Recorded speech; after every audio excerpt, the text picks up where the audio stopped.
உங்க ஃபேமிலிக்கு நிறைய கொடுங்க. எல்லாத்தையும் கொடுத்து தான் இருக்கிறோம். என்னையா கொடுக்கல? எல்லாத்தையும் கொடுத்து தான் இருக்கிறோம். இப்ப என்ன தான் பண்ண சொல்றீங்க? நீங்க போட்டுக்கிற சட்டையும் கொடுத்துணுமா? சொல்லுங்க. gift கொடுங்க. gift கொடுக்கிறதா ஸ்பெசிஃபிக்கா அவங்க திருமண நாள்ல ஸ்பெஷலா சின்னதோ பெருசோ அவங்களுக்காக நீங்க ஒரு எஃபர்ட் எடுத்து, அவங்களுக்காக நீங்க ஒரு பிரயாசப்பட்டு சின்னதோ பெருசோ அவங்க கையில கிஃப்டா கொடுங்க. தூங்கிட்டீங்களா? அல்லேலூயா. பிள்ளைகளுடைய பிறந்த நாள்ல, உங்க விவாக நாள்ல, அல்லேலூயா, சில பேருக்குலாம் ஃபோன் பண்ணி விஷ் பண்ணுவோம். பிரைஸ் லார்ட் பிரதர், இன்னைக்கு உங்களுக்கு வெட்டிங் ஆனிவர்சரி தானே? ஐயா கொஞ்சம் இருங்க, வீட்டுல ஃபோன் பண்ணி கேட்டு சொல்றேன். அட கடவுளே, கல்யாண நாளே மறந்துட்டார் தலைவர். சிலருக்கு போனை போட்டு நாங்க மெனக்கட்டு விஷ் பண்ணா, நாங்க அதெல்லாம் கொண்டாடுறது இல்லையா. உன்னை யார் இப்ப கொண்டாட சொன்னது? நீ கொண்டாடுறதுக்காக நான் அதை சொல்ல வரல. கொடுக்கப்பட்டிருக்கக்கூடிய நிகழ்வுகளை மகிழ்ச்சியாக்கு. கொடுக்கப்படுகிற வாய்ப்பை எப்படியெல்லாம் அந்த வாய்ப்பை பயன்படுத்தி குடும்பத்தை செலிப்ரேட் பண்ணுமோ அப்படி செலிப்ரேட் பண்ணு. அல்லேலூயா. கொடுக்கப்பட்ட காலங்களை பயன்படுத்தி கர்த்தருக்கு நன்றி செலுத்து. ஒரு வீட்டில் இருக்கக்கூடிய ஒரு நபருக்கு ஒரு பிறந்த நாள், ஒரு விவாக நாள், ஏதோ ஒரு ஸ்பெஷலான டேவா, அவங்களுக்காக ஒரு எஃபர்ட் எடுத்து பிரயாசப்பட்டு பக்கத்துல பார்த்து சொல்லு. ஒரு அல்வா வாட்சம் வாங்கி கொடுங்க. சிலதுங்களா நப்பி குடும்பத்தில் இருக்கிறதுக்கு ஒன்றும் செய்யாதுங்க, அப்படியே சலா மாதிரி சுத்தின்னு இருக்குங்க. அல்லேலூயா. அதெல்லாம் எனக்கு ஒன்றும் பிடிக்காது, அது எனக்கெல்லாம் ஒன்றும் வராது. உனக்கு வராதையா, கல்லறைக்கு போனதுக்கு அப்புறமா தான் வரும் உனக்கு எல்லாமே. இல்ல இல்ல, நாம் ஏதோ ஜட பொருள் அல்ல, ஏதோ களிமண் பொம்மை அல்ல, நாம் வெறும் தனி நபரும் அல்ல. இன்றைக்கு நாம் இந்த அளவுக்கு இத்தனை வயது கொண்டு சீரும் சிறப்புமா இருக்கிறோம் என்றால் ஒட்டுமொத்த குடும்பமும் நமக்காக உழைச்சிருக்கின்றதை நீங்க மறந்துடவே கூடாது. உங்க அப்பா, உங்க அம்மா, உங்க கணவன், மனைவி, பிள்ளைகள் அவ்வளவு பேருடைய உதவியால தான் இன்னைக்கு இந்த அளவுக்கு கிங்ஸ் மாதிரி நம்ம குயின்ஸ் மாதிரி நம்ம இருக்கிறோம். அப்ப அவர்களை சந்தோஷப்படுத்துவதற்கு gift கொடுங்க. பக்கத்துல பார்த்து சொல்லுங்க, உங்க ஃபேமிலியை பார்த்து சொல்லுங்க, நிறைய gift கொடுங்க. அது பர்த்டே தான் கொடுக்கணும்னு கூட அவசியம் இல்லை, வெட்டிங் டே தான் கொடுக்கணும்னு அவசியம் இல்லை. இப்போ திடீர்னு நான் சொல்றேன், நீங்க ஏதாவது கடைக்கு போறீங்க, ஷாப்பிங் போறீங்க, ஏதாச்சும் ஒன்று பாக்குறீங்க வச்சுக்கொள்ளுங்களேன், பா என் வைஃப் இந்த சாரி கட்டினா எவ்வளவு சூப்பரா இருக்கும்ல.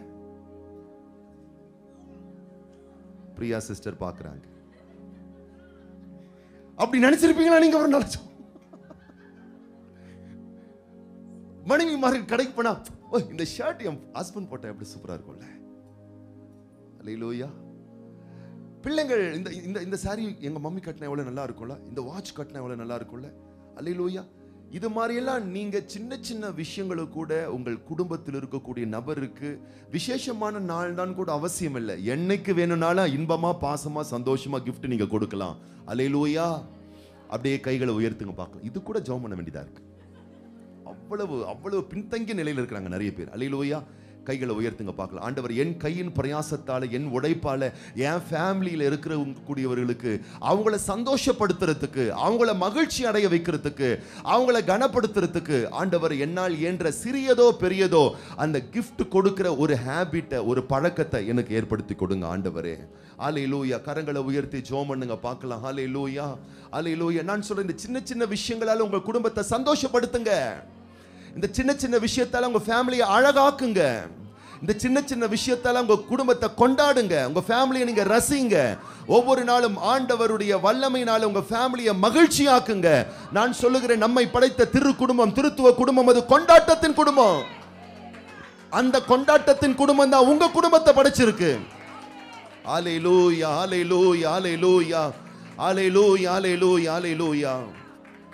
இப்போ என்ன பண்ண போறீங்க தெரியுங்களா? உங்க ஃபேமிலியில் இருக்கக்கூடிய நபருடைய கையை பிடிச்சி, ஆண்டவர், என் ஃபேமிலியில் இருக்கக்கூடிய என்னுடைய கணவர், என்னுடைய மனைவி, என் பிள்ளை ரொம்ப நப்பியா இருக்கு, அதுக்கு ஒரு தாராளமான ஒரு மனசை கொடுங்க.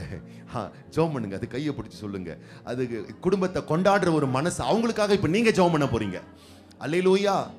ஆமா ஆமா. சும்மா ஒரு 5 ஸ்டார் சாக்லேட் கொடுக்கறது கூட நிறைய பேருக்கு மூக்கால அழுவுதுங்க. ஆமா, அது நீங்க பிரயாசப்பட்டு எடுத்து வந்து கொடுக்கிறது தான் வேதம் சொல்லுகிறது. அன்பினால் கிரியை செய்கிற விசுவாசமே உதவும்.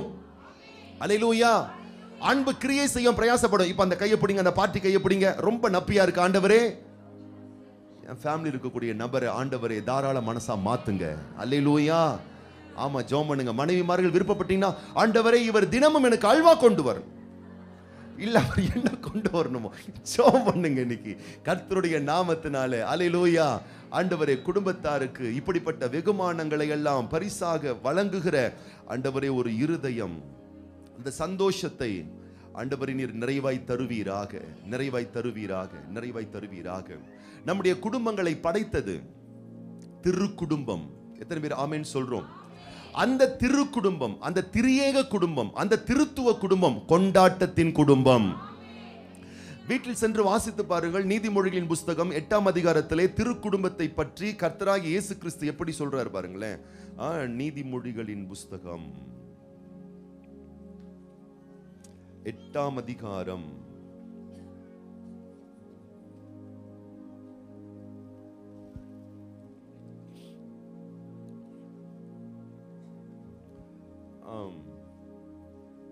30.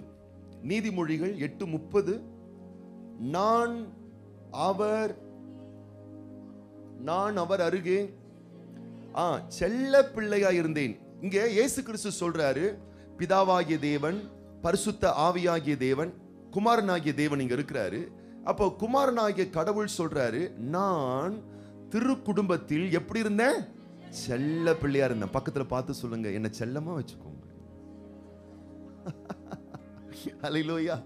நான் செல்ல பிள்ளையா இருந்தேன். உங்க ஃபேமிலியில நான் சொல்றேன், நீங்க செல்ல பிள்ளையா இருக்கணும். உங்க ஃபேமிலியில் இருக்கக்கூடிய ஒவ்வொருத்தரையும் செல்லமா வச்சுக்கோங்க. பக்கத்துல பார்த்து சொல்லுங்க, செல்லம். அப்படி சொல்லும் போது ஒரு கிள்ளி உங்க ஃபேமிலியில இருக்கும், ஒரு முத்தம் கொடுக்கணும். எல்லாத்தையும் சொல்லி கொடுக்க வேண்டியதா இருக்குது பாருங்க சர்ச்சில். ஆமா, அல்லேலூயா. ஆமா, செல்லமா வச்சுக்கோங்க உங்க ஃபேமிலியை. ஆமா, மிலிட்டரி மாதிரி இருக்காதீங்க. ஆமா, ஏன்னா கடவுளை மிலிட்டரி மாதிரி இல்ல. அவர் எப்படி இருக்காரு பாருங்க, செல்ல பிள்ளையா இருந்தேன். அந்த ஃபேமிலியில் அவர் எப்படி இருந்திருக்காரு பாருங்க, நித்தமும் அவருடைய மன மகிழ்ச்சியா இருந்து, எப்பொழுதாவது அல்ல, திரு குடும்பம் எப்பொழுதும் அந்த சமூகம் களி கூறுகிற சமூகமா இருந்ததா. எத்தனை பேர் நினைக்கிறீங்க இப்ப பரலோக குடும்பம் சண்டை போட்டு இருப்பாங்க நீங்க நினைக்கிறீங்களா? டென்ஷனா இருப்பாங்க நினைக்கிறீங்களா? அவங்க செலிப்ரேஷன் பண்ணிட்டு இருக்காங்க. பிதாவாகிய தேவன் குமாரனாகிய இயேசுவை கொண்டாடுறாரு. குமாரனாகிய இயேசு கிறிஸ்து பரிசுத்த ஆவியை கொண்டாடுறாரு. பரிசுத்த ஆவியாகிய தேவன் இயேசு கிறிஸ்துவை கொண்டாடுறாரு. அல்லேலூயா.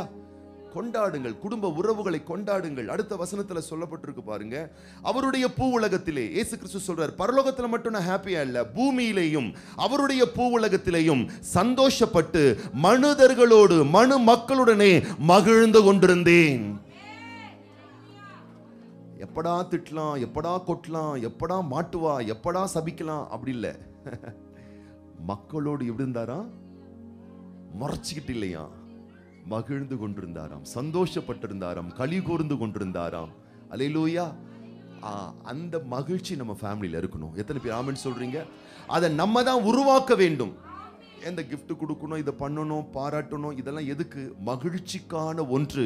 நாம் தான் அதை உருவாக்க வேண்டும் கர்த்தருடைய பிள்ளைகளே. அல்லேலூயா. அதை நாம் உருவாக்க வேண்டும். அதை நாம் தான் உருவாக்க வேண்டும். நாம் எழுப்பி நிற்போம். நாம் ஜெபம் பண்ணி நம்ம முடிக்க போறோம். இன்னைக்கு இந்த ஃபேமிலி ஜெபத்துல நான் சொல்றேன், இன்னைக்கு உங்க குடும்பத்தை சந்தோஷமான குடும்பமா, மகிழ்ச்சியான குடும்பமா, ஆனந்தமான குடும்பமா நீங்க எந்த அளவுக்கு வைத்துக் கொள்வதற்கு நீங்க உங்களை தத்தம் பண்றீங்களோ, சரண்டர் பண்றீங்களோ, அன்பான தேவனுடைய பிள்ளைகளே, கர்த்தருடைய ஆவியானவர் உங்க வீட்டுல இருப்பாரு. ஆசீர்வாதம் உங்க வீட்டுல இருக்கும்.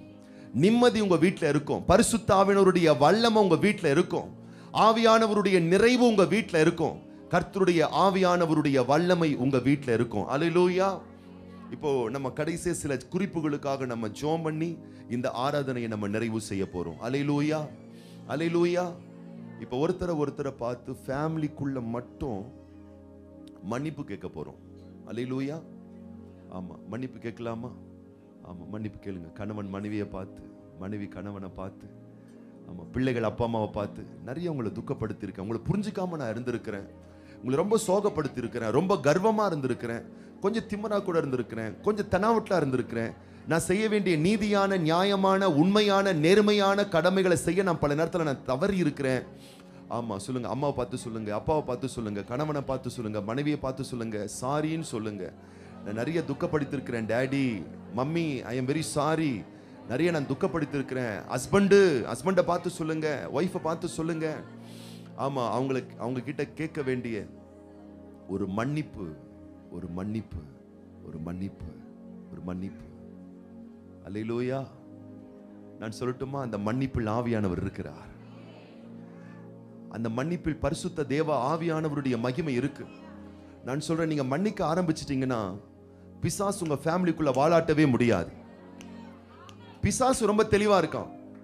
பிசாசு எப்படி இருக்கான்? தெளிவா இருக்கான். என்ன தெரியுமா தெளிவா இருக்கிறான்? நீ இடம் கொடுத்தால் நான் இடம் பிடிப்பேன். அதுல அவன் ரொம்ப தெளிவா இருக்கிறான். அப்ப நம்ம எப்படி தெரியுமா இடம் கொடுக்கிறோம்? மன்னிக்காத போது, குற்றங்களை மறக்காத போது, ஒரு வஞ்சன்ஸா, மனதுல ஒரு காயமா, அவங்க செஞ்ச சில விஷயங்களை மன்னிக்காம நம்ம வச்சுட்டு இருக்க ஒரு அந்த இருதயம், அந்த இறுக்கம், அந்த பெயின், அந்த சில இடத்துல வச்சு செய்யலாம் ஒரு நாள் அப்படின்னு சொல்லி பழிவாங்கும் உணர்வு, இதுல தான் பிசாசு வந்து வேலை பார்க்க ஆரம்பிக்கிறான். நீங்க மன்னிக்கும் பொழுது நான் சொல்லுகிறேன், பரிசுத்த ஆவியானவர் உள்ளங்கள் இருதயங்களை சுகமாக்குகிறார். அடுத்தது அவங்கள பார்த்து, எனக்கு எதா நீ சொல்ல விரும்புறீங்களா கேளுங்க. அம்மா, எனக்கு எதா சொல்ல விரும்புறீங்களா? அம்மா, அத்தா, நீங்க எனக்கு எதா சொல்ல, ஏதாச்சும் எனக்கு அட்வைஸ் பண்ண விரும்புறீங்களா? என்கிட்ட ஏதாச்சும் எதிர்பார்க்குறீங்களா? நான் ஏதாச்சும் செய்யணும்னு நீங்க எதிர்பார்க்குறீங்களா? கேளுங்க கேளுங்க. என்கிட்ட ஏதாச்சும் நீங்க சொல்ல விரும்புறீங்களா? நான் இப்படி இருக்கணும், நான் என்னை மாத்திக்கணும், நான் என்னை சரி பண்ணிக்கணும், இதை நான் சரி பண்ணா இதை நான் விட்டுடணும், நான் இப்படி இருக்கணும். நீ சொல்லுங்க. கணவன்மார்கள் சொல்லுங்க, மனைவி பார்த்து சொல்லுங்க, சொல்லுமா, நீ சொல்லுமா, நீ சொல்லுமா, நான் மாத்திக்கிறேன். ஆமா சொல்லுங்க. அவங்கள பார்த்து சொல்லுங்க, கேளுங்க அவங்க கிட்ட. இப்படி நான் பண்றேனே, சில நேரத்தில் இப்படி நான் பேசுறேன், உங்களுக்கு பிடிக்கலையா? சொல்லுங்க. நீ இந்த விட்டுட்டா நல்லா இருக்கும், இதை பேசுறதை விட்டுட்டா நல்லா இருக்கும், இந்த செயலை நீ விட்டுட்டா நல்லா இருக்கும். அவங்கள பார்த்து கொஞ்சம் பேசுங்க, அவங்க கண்ணை பார்த்து கொஞ்சம் பேசுங்க, அவங்க முகத்தை பார்த்து பேசுங்க. ஆமாம்மா, நல்லா தான் சமைக்கிற, ஆனால் எப்போ பார்த்தாலும் காரத்தை நிறையா போட்டுடுற, என் வயிறெல்லாம் அதனால வலிக்குது, குடல் புண்ணு வர மாதிரி இருக்கு, கொஞ்சம் காரத்தை கம்மி பண்ணிக்கமா. அது மாதிரி சில விஷயங்கள் இருந்தா, சில நடவடிக்கைகள், சில செயல்கள், சில பேச்சுக்கள், கீழ்ப்படியாமைகள், விருப்பம் இல்லாமல் இருந்தா அதை பேசுங்க, அதை வாயை திறந்து சொல்லுங்க. இன்னைக்கு கர்த்தருடைய ஆவியானவர் குடும்பங்களை ஆசீர்வதிப்பாராக, பரிசுத்த ஆவியானவருடைய மகிமை நிரப்புவதாக. ஓ அல்லேலூயா, அல்லேலூயா, அல்லேலூயா, அல்லேலூயா, அல்லேலூயா. ஓ உமக்கு நன்றி.